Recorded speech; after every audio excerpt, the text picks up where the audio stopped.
Hello students, welcome to Ishwari Taniksha channel.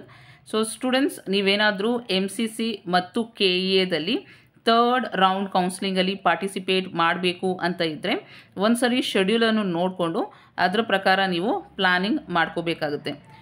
So before going into the video, students, if you are new to our channel, subscribe the channel and also share the video with your friends.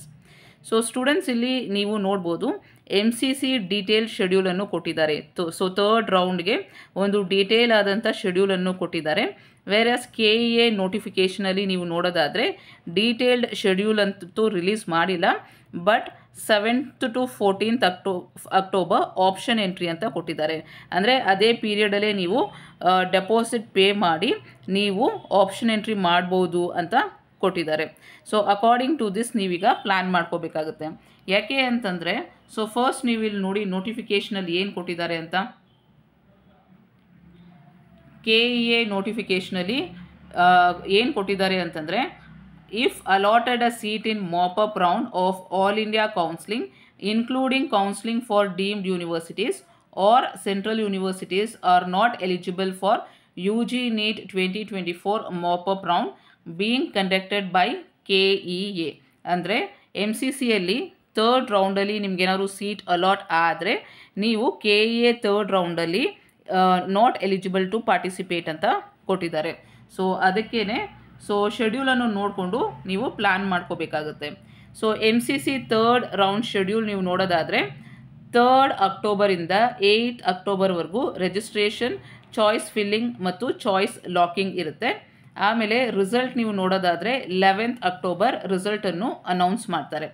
Whereas in KEA ನೀವು ನೋಡೋದಾದರೆ option entry start ಆಗೋದು 7th of October. So 7th ಅಕ್ಟೋಬರಿಂದ 14th ಅಕ್ಟೋಬರ್ವರೆಗೂ option entry ಇರುತ್ತೆ. ಅದಾದಮೇಲೆ 1 or 2 ಡೇಸಲ್ಲಿ ರಿಸಲ್ಟನ್ನು announce ಮಾಡ್ತಾರೆ. ಸೊ ಸ್ಟೂಡೆಂಟ್ಸ್, KEAದಲ್ಲಿ ಡೆಪಾಸಿಟ್ ಅಮೌಂಟ್ ಪೇ ಮಾಡೋದು ಸ್ಮಾಲ್ ಅಮೌಂಟ್ ಏನೂ ಅಲ್ಲ. So you have to pay 12 lakhs 20 lakhs ಅಂತ ಇದೆ. ಅದಕ್ಕೆ ಅಷ್ಟು ದೊಡ್ಡ ಅಮೌಂಟನ್ನು ಪೇ ಮಾಡೋಕ್ಕಿಂತ ಮುಂಚೆ ಸೊ ನೀವು ಒಂದು ವೈಸ್ ಡಿಸಿಷನನ್ನು ತೊಗೋಬೇಕಾಗುತ್ತೆ. ಯಾಕೆ ಅಂತಂದರೆ MCCಯಲ್ಲೂ ಡೆಪಾಸಿಟ್ ಮನಿ ನೀವು ಪೇ ಮಾಡಬೇಕಾಗುತ್ತೆ. ಎಕ್ಸಾಂಪಲ್, ನೀವು ಡೀಮ್ಡ್ ಯೂನಿವರ್ಸಿಟೀಸ್ಗೆ ಏನಾದರೂ ಪಾರ್ಟಿಸಿಪೇಟ್ ಮಾಡ್ತಾ ಇದ್ದರೆ ಅಲ್ಲೂ ಸಹ 2 lakh rupees ನೀವು ಪೇ ಮಾಡ್ತಾ ಇರ್ತೀರಾ. ಸೊ ಇಲ್ಲೂ ಸಹ 12 lakh ಅಥವಾ 20 lakh ಪೇ ಮಾಡಬೇಕಾಗುತ್ತೆ. ಸೊ ಅದಕ್ಕೆ ಕರೆಕ್ಟಾಗಿ ಪ್ಲ್ಯಾನ್ ಮಾಡಿಕೊಂಡು ಅದಾದಮೇಲೆ ನೀವು ಡಿಸಿಷನನ್ನು ತಗೊಳ್ಳಿ. ಸೊ ಇಲ್ಲಿ ನೀವು ನೋಡ್ಬೋದು 11th ಅಕ್ಟೋಬರ್ ರಿಸಲ್ಟ್ ಕೊಡ್ತಾರೆ MCCಯಲ್ಲಿ. ಸೊ ಅದಾದಮೇಲೆ ನಿಮಗೆ 12th 13th 14th 3 ದಿನ ಟೈಮ್ ಇರುತ್ತೆ. ಸೊ ಒಂದು ಡೀಟೇಲ್ ಶೆಡ್ಯೂಲ್ KEA ರಿಲೀಸ್ ಮಾಡಿದಾದಮೇಲೆ ಸೊ ನೀವು ಒಂದು ಪ್ರಾಪರ್ ಡಿಸಿಷನ್ ತೊಗೊಳ್ಳಿ. ಸೊ KEAದಲ್ಲಿ ಯಾವಾಗ ಡೆಪಾಸಿಟ್ ಅಮೌಂಟ್ ಪೇ ಮಾಡೋದು ಅನ್ನೋದನ್ನ ನೀವು ಶೆಡ್ಯೂಲ್ ರಿಲೀಸ್ ಆದಮೇಲೆ ನೀವು ಒಂದು ಡಿಸಿಷನನ್ನು ತೊಗೋಬೋದು.